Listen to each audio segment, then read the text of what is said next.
तो चलिए मेरे प्यारे दोस्तों, आज हम लोग करने वाले हैं बहुत इजी मेथड उसी क्वेश्चन का जो मैंने आप लोगों को पिछला वीडियो में बताया था। ठीक है, और आज का जो डेरिवेशन करेंगे वही क्वेश्चन है। और मैं एक बार और बता देना चाहूंगा कि किसी लंबे सीधे धारावाही तार, ठीक है, एक लंबे सीधे धारावाही तार के बगल में चुंबकीय क्षेत्र B का मान निकालना है। बहुत इजी मेथड से आज निकालेंगे। ठीक है, तो ध्यान से समझना है। तो एक क्या है, एक स्ट्रेट वायर है, क्या है, लॉन्ग स्ट्रेट वायर है, और लॉन्ग स्ट्रेट वायर से आर डिस्टेंस पर क्या निकालना है, मैग्नेटिक फील्ड इंटेंसिटी के डेरिवेशन को फाइंड आउट करना है। ठीक है, तो ध्यान से समझना है। तो ये लोग वैसे ही हम लोग ड्रॉ करेंगे जैसा कि हम लोगों ने पिछला वीडियो में बात किए थे। ठीक है, तो मान लो कि एक लंबा सीधा धारावाही तार AB है। ठीक है, मान लो कि क्या है, लंबा सीधा धारावाही तार AB है, और इससे जो है I धारा क्या नीचे से ऊपर की ओर I धारा प्रवाहित हो रहा है। तो इसके चारों तरफ क्या होगा, मैग्नेटिक फील्ड प्रोड्यूस्ड होगा। मैंने आप लोगों को बताया था कि अगर मान लो किसी धारावाही तार से नीचे से ऊपर की ओर धारा प्रवाहित होता है तो राइट हैंड को हम लोग इस प्रकार रखेंगे कि अंगूठा धारा की दिशा को बताएगा, अंगूठा धारा की दिशा को बताएगा, तो मुड़ी हुई अंगुली चुंबकीय क्षेत्र B की दिशा को बताएगा। यानी कि इस वायर के चारों तरफ मैग्नेटिक फील्ड ऐसे प्रोड्यूस्ड होगा। क्लियर है? चलो, तो इस धारावाही तार से नीचे से ऊपर की ओर धारा प्रवाहित हो रहा है, और इस तार में मान लो इस पॉइंट का नाम है O, और O पॉइंट से R डिस्टेंस पर क्या है, एक पॉइंट, यहाँ पे एक पॉइंट P है, और हमें P पॉइंट पर क्या करना है, मैग्नेटिक फील्ड B के डेरिवेशन को फाइंड आउट करना है। यानी कि मैग्नेटिक फील्ड इंटेंसिटी का वैल्यू निकालना है। एक ही चीज होता है दोनों, मैग्नेटिक फील्ड या फिर मैग्नेटिक फील्ड इंटेंसिटी। ठीक है ना, तो मैग्नेटिक फील्ड इंटेंसिटी यानी कि B के मान को निकालना है एट पॉइंट P पर।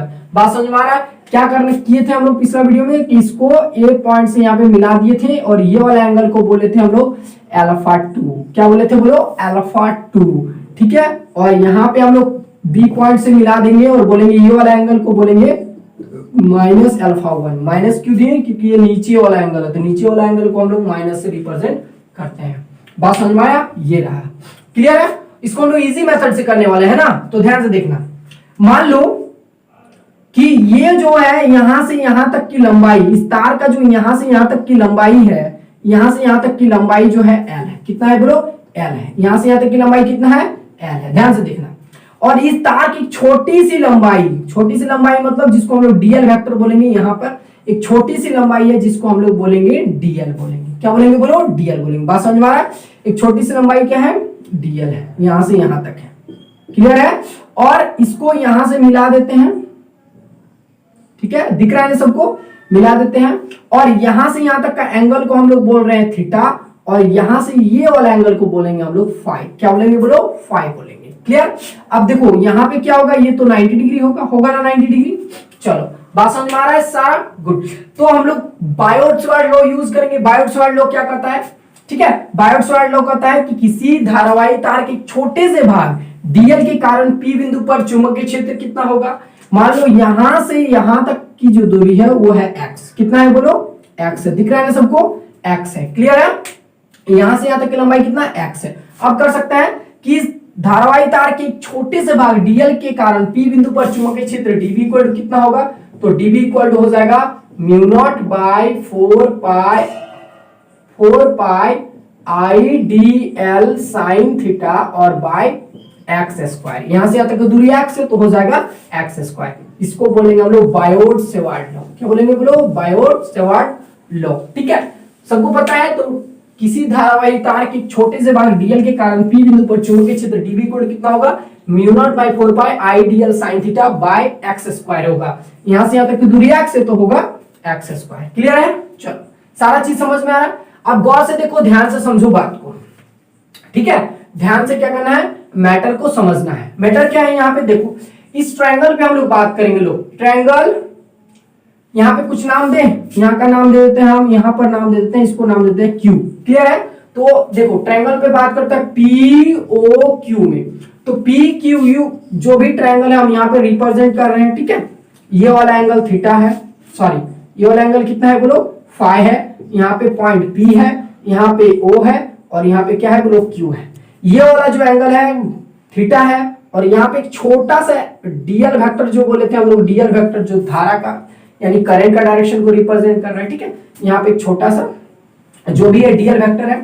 चलो, और ये वाला थीटा है और ये वाला जो है वो है 90 डिग्री। क्लियर है, वो दिख रहा है ना सबको? चलो 90 डिग्री है, मतलब बोल सकते हैं कि ये वाला एंगल और ये वाला एंगल का सम 90 डिग्री होना चाहिए।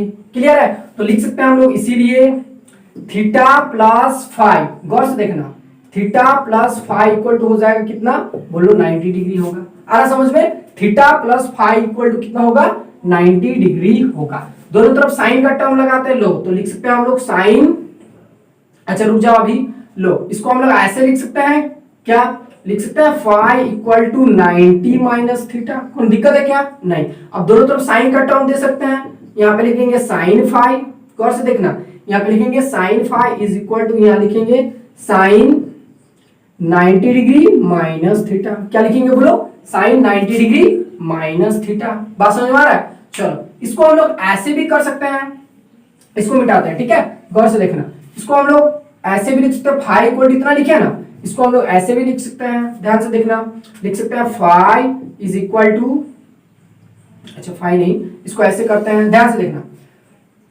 इसको हम लोग ऐसे लिख सकते हैं, लो five is equal to 90 minus theta. और लिखा है क्या, तो दोनों तरफ लिखेंगे साइन का टर्म, तो लिखेंगे साइन फाइव, इसको ऐसे नहीं करना, रुक जाओ थोड़ा सा, इसको ऐसे करना, रुको, इसको लिखेंगे हम लोग, लो फाइव फिर लिख रहे हैं, लिखना है थीटा इक्वल टू कितना हो जाएगा बोलो, 90 माइनस फाइव भी लिख सकते हैं, लिख सकते हैं ना। दोनों तरफ क्या करना है, साइन का टर्म देना, तो लिखना है sine theta is equal to कितना हो जाएगा बोलो, sine theta is equal to हो जाएगा, लो यहां पर लिखेंगे कितना, साइन 90 डिग्री और माइनस फाइव लिख सकते हैं ना। गुड, वही चीज है, सिर्फ उलट पुलट रहे थे। चलो आ गया समझ में, दोनों तरफ साइन का टर्म देंगे। अब यहाँ पे बोलो कितना हो जाएगा, बोलो साइन थीटा इक्वल टू कितना हो जाएगा, साइन थीटा इक्वल टू हो जाएगा साइन 90 माइनस थीटा। तो साइन 90 माइनस थीटा नहीं है, फाइव है, तो साइन हम लोग फॉर्मूला पढ़े होंगे कि साइन पाई माइनस 2 और माइनस थीटा इक्वल टू होता है कॉस थीटा। तो यहाँ पे 90 माइनस फाइव है, तो इक्वल टू हो जाएगा क्या, कॉस फाइव होगा। यानी कि sine theta is equal to क्या लिख सकते हैं हम लोग, कॉस फाइव लिख सकते हैं। कोई दिक्कत है? Sine theta is equal to क्या लिख सकते हैं, कॉस फाइव लिख सकते हैं। यहाँ पे साइन थीटा की जगह हम लोग क्या लिख सकते हैं, कॉस फाइव लिख सकते हैं। आ रहा समझ में? गुड। अब गौर से देखना एक और बात, एक और बात समझना, ये वाला जो यहां से यहां तक का दूरी कितना है, एक्स है, कितना है, एक्स है। क्लियर है? तो हमको एक्स डिस्टेंस भी निकालना है, एक्स दूरी भी निकालना है, तो एक्स कैसे निकलेगा ध्यान से देखना है। चलो, तो ये वाला एंगल कितना है, 90 डिग्री, ये वाला एंगल कितना है, फाइव है। यहां से यहां तक का जो दूरी है वो है आर है, तो हम लोग निकाल सकते हैं cos फाइव, इसीलिए बोलो cos फाइव इक्वल टू कितना हो जाएगा, तो cos फाइव इक्वल टू हो जाएगा b बटा h। कितना हो जाएगा बोलो, b बटा h। तो b क्या है बोलो, cos फाइव के लिए b क्या होगा, b होगा r और x होगा h। ठीक है, ये होगा b और ये वाला हो जाएगा h। तो b इक्वल टू कितना है बोलो, r है, h कितना है बोलो, x है, तो हम निकाल लेंगे, इसीलिए x इक्वल टू कितना हो जाएगा, x इक्वल टू होगा r बाय cos फाइव। कोई दिक्कत है क्या, r by cos five. Clear है? दो चीज टर्म समझ में आ गया। दोनों टर्म को हम कहीं पे साइड पे लिख लेते हैं, ध्यान से देखना है। देखो यहाँ पे लिख देते हैं कि साइन थीटा इक्वल टू हमारे पास कितना आया, साइन थीटा इक्वल टू आया cos फाइव, बहुत इजी है। ठीक है, और यहाँ x इक्वल टू कितना आया, x इक्वल टू आया r बाय cos फाइव। दो टर्म हम लोग निकालिए। ठीक है, अब देखना, ध्यान से देखना हम लोग को dl, अब dl का वैल्यू निकालते हैं, ध्यान से देखना। चलो, ये सबसे इजी मेथड। आप गौर से देखना, अगर हम मान लो यहाँ पे tan थीटा की यूज करते हैं, इसीलिए लिख देते हैं यहाँ पे tan थीटा, तो dl भी निकल जाएगा। तो tan थीटा इक्वल होता है p बाय b होता है। तो tan थीटा नहीं हम लोग लिखेंगे, tan फाइव यूज करेंगे। क्या यूज करेंगे, tan फाइव, मतलब ये वाला एंगल के लिए निकाल रहे हैं। तो tan फाइव इक्वल होता है p बाय b। तो p बाय b मतलब समझ में आ रहा है, ये वाला होगा p और ये वाला होगा b और ये वाला होगा h। दिख रहा है सारा को? चलो, तो यहाँ लिखेंगे tan five equal to p का वैल्यू बोलो, यहाँ से यहाँ तक की लंबाई तो l था, नहीं माने थे l, चलो l था, तो यहाँ तक की लंबाई कितना है, l है, तो p के जगह हम लोग लिखेंगे l और b के जगह क्या लिखेंगे बोलो, b के जगह हम लोग लिखेंगे r, b के जगह क्या लिखेंगे, r। क्लियर है? तो इसीलिए l इक्वल टू कितना हो जाएगा, l इक्वल टू होगा r और इंटू tan फाइव। क्लियर है क्या? एकदम क्लियर। अब इसको क्या करेंगे हम लोग, कर देंगे डिफरेंशिएट। क्या कर देंगे, डिफरेंशिएट। तो लिखेंगे differentiate with respect to five, यानी कि फाइव के रिस्पेक्ट में हम लोग डीएल को क्या करेंगे, डिफरेंशिएट कर देंगे। तो जब डिफरेंशिएट करेंगे तो क्या हो जाएगा बोलो, तो डिफरेंशिएट इक्वल टू लिखेंगे dl by d5 is equal to, इसका डिफरेंशिएट करेंगे तो dr tan phi और बाय d5 होगा ना, कोई दिक्कत है क्या, एकदम होगा। अब चलो इसका जो डिफरेंशिएट होगा, r कांस्टेंट है बाहर चला जाएगा r, और tan थीटा का डिफरेंशिएट हो जाएगा कितना, sec स्क्वायर थीटा, तो sec स्क्वायर phi हो जाएगा क्योंकि यहाँ phi का टर्म है, तो होगा r sec स्क्वायर phi। तो इसीलिए dl इक्वल टू कितना हो जाएगा, तो dl इक्वल टू ये d5 उधर मल्टीप्लाई हो जाएगा, तो लिखेंगे r sec स्क्वायर phi और इंटू d5, यानी कि dl का भी वैल्यू अब आया, dl कितना है, r sec square phi into d5, clear. तो यहाँ पे लिख देते हैं, dl का भी वैल्यू मेरे पास आया, ध्यान से देखना, तो dl का भी वैल्यू मेरे पास आया, तो dl इक्वल टू आया कितना, r, यहाँ पे लिख देते हैं लो sec स्क्वायर phi और इंटू d5, क्लियर। सारा वैल्यू क्या करेंगे हम लोग इक्वेशन 1 में पुट करेंगे, ये सबसे इजी मेथड था, ठीक है, सारा नोट कर लेना है, ठीक है। चलो अब गौर से देखना, सारा का वैल्यू हम क्या करेंगे इक्वेशन 1 में पुट करेंगे, जो जो वैल्यू हम लोग के पास है। तो dv इक्वल टू कितना है बोलो, mu naught by 4 pi, clear. आई तो कांस्टेंट है जो भी है, dl का वैल्यू कितना आया है, r sec square phi, clear है, r sec स्क्वायर phi और इंटू d5, क्लियर। देखो यहाँ पे sin थीटा का वैल्यू कितना है, cos phi आया है, तो यहाँ लिखेंगे cos phi, क्लियर है। और बाय x स्क्वायर का वैल्यू, तो x का वैल्यू है r बाय cos phi, है कि नहीं, तो r बाय cos phi का होल स्क्वायर, क्लियर है, सारा वैल्यू आ गया था।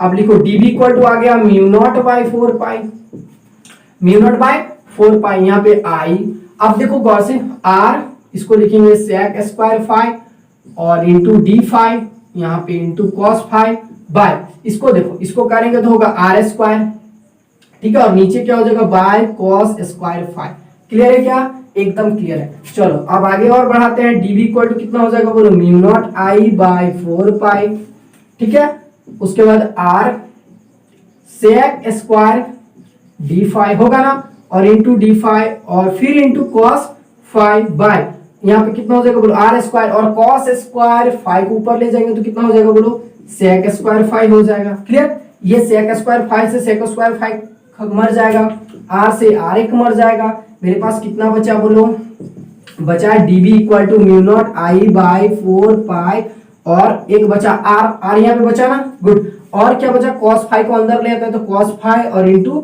d5 और बाय r तो है ही है, यहाँ पे लिख दिया, ठीक है, r, ठीक है। तो यानी कि इतना आया, यानी कि बोल सकते हैं कि इस धारावाहिक तार के छोटे से भाग, इस धारावाहिक तार के छोटे से भाग dl के कारण p बिंदु पर चुंबकीय क्षेत्र dv इक्वल टू आया mu naught i by 4 pi r into cos phi और इंटू d5, बात समझ में आ गया। अब निकालेंगे क्या, पूरे तार के कारण, तो सबको पता है पूरे तार को निकालेंगे तो क्या करना पड़ेगा, इंटीग्रेशन करना पड़ेगा। तो पूरे तार AB के कारण P बिंदु पर चुंबकीय क्षेत्र कितना हो जाएगा, तो लिखेंगे यहाँ पे इंटीग्रेशन, ठीक है, dv is equal to integration mu naught i by 4 pi, r भी होगा और इंटू cos phi और इंटू d5, क्लियर है। चलो लिख दिए, और इंटीग्रेशन कहां से कहां तक करना है, -α1 से +α2 तक, तो करना है इंटीग्रेशन -α1 से +α2 तक, क्लियर है। चलो तो dv का इंटीग्रेशन b हो जाएगा, और इसका इंटीग्रेशन सारा कांस्टेंट टर्म बाहर, यानी कि mu naught i by 4 pi r सारा बाहर हो गया, और इसका इंटीग्रेशन -α1 से +α2 तक, और इसका कितना होगा cos phi और इंटू d5, क्लियर। तो b इक्वल हो जाएगा mu naught i by 4 pi r, clear है। और इसका इंटीग्रेशन सबको पता है sin phi हो जाएगा, sin phi कितना -α1 से +α2 तक, पुट करो एक एक करके अपर लिमिट और लोअर लिमिट, तो mu naught i by 4 pi r, clear है, mu naught i by 4 pi r, और इसको करो यहाँ पे, तो अपर लिमिट पहले पुट करेंगे तो हो जाएगा sin α2, फिर देना था माइनस, और यहाँ पे देखो गौर से सुनो, तो sin -α1 आता है, तो -α1 को होता है माइनस sin थीटा होता है, याद करो मैंने अभी जस्ट बताया था कि sin minus theta is equal to होता है लो माइनस sin थीटा, ऐसे को फॉर्म में लिख सकते हैं। तो यहाँ पे हो जाएगा माइनस माइनस प्लस और हो जाएगा साइन अल्फा 1। क्लियर है? चलो तो b इक्वल टू आ गया mu naught I by 4 pi R, यहाँ पे लिखेंगे साइन, ठीक है, अल्फा 1 और प्लस साइन अल्फा 2। ठीक है, तो ये पूरे धारावाही तार AB के कारण उसके बगल में चुंबकीय क्षेत्र B इक्वल होता है mu naught I by 4 pi R into sine alpha 1 plus sine alpha 2। Clear? अब इसका स्पेशल केस भी बात कर लेते हैं, वही आएगा, हम लोग पिछला वीडियो में बात कर चुके हैं, फिर भी एक बार चलो कर लेते हैं। गौर से देखना, केस फर्स्ट में अगर बात करेंगे, केस फर्स्ट में अगर केस फर्स्ट में क्या हो, अल्फा 1 जो है अल्फा 2 के बराबर होगा और दोनों का वैल्यू कितना होगा, अगर पाई बाय 2 है, अगर दोनों का वैल्यू कितना होगा, पाई बाय 2 है, alpha 1 is equal to alpha 2 equal to pi by 2, दोनों का वैल्यू क्या है, सेम है। अगर दोनों का वैल्यू सेम है तो मैग्नेटिक फील्ड B कितना हो जाएगा, तो B इक्वल हो जाएगा mu naught I by 4 pi R, इसका वैल्यू 1, साइन अल्फा 1 का वैल्यू पाई बाय 2 तो 1 हो जाएगा और इसका भी वैल्यू क्या हो जाएगा, 1 आ जाएगा। तो in this case B equal हो जाएगा mu naught I by 4 pi R. Clear? और इसका वैल्यू हो जाएगा 2 से मल्टीप्लाई कर देंगे तो B इक्वल आया 2 mu naught I by 4 pi R, 2 से 2 मर जाएगा तो मेरे पास कितना आ रहा है, mu naught I by 2 pi R. ठीक है, तो इस केस में मैग्नेटिक फील्ड B इक्वल आया, B इक्वल कितना, mu naught I by 2 pi R. ठीक है, चलो अब केस 2 में बात कर लेते हैं, किससे बात करेंगे हम लोग, केस 2 में। गौर से देखना, केस 2 में, तो केस 2 में क्या होगा, अगर अल्फा 1 इक्वल टू 0 और alpha 2 equal to pi by 2, तो इस केस में magnetic field B equal to कितना हो जाएगा, मैग्नेटिक फील्ड B इक्वल हो जाएगा mu naught I by 4 pi R. ठीक है, एक का वैल्यू 0 और दूसरा का वैल्यू 1 हो जाएगा, होगा ना। चलो तो इस केस में B इक्वल हो जाएगा mu naught I by 4 pi R. ठीक है, चलो तो मैग्नेटिक फील्ड B का वैल्यू इतना होगा अगर अल्फा 1 का वैल्यू 0 हो और अल्फा 2 का वैल्यू कितना हो, पाई बाय 2 है। ठीक है, मैं आप सभी से उम्मीद करता हूं कि ये वीडियो आप लोगों को पिछला वीडियो से बहुत अच्छा लगा होगा, बहुत इजी मेथड भी है। ठीक है, सिर्फ कैलकुलेशन का खेल था। उम्मीद करता हूं आप सभी को बहुत अच्छा पसंद आया होगा। ठीक है, तो आप जरूर कमेंट बॉक्स में कमेंट करके बताना है। ठीक है, थैंक यू वेरी मच।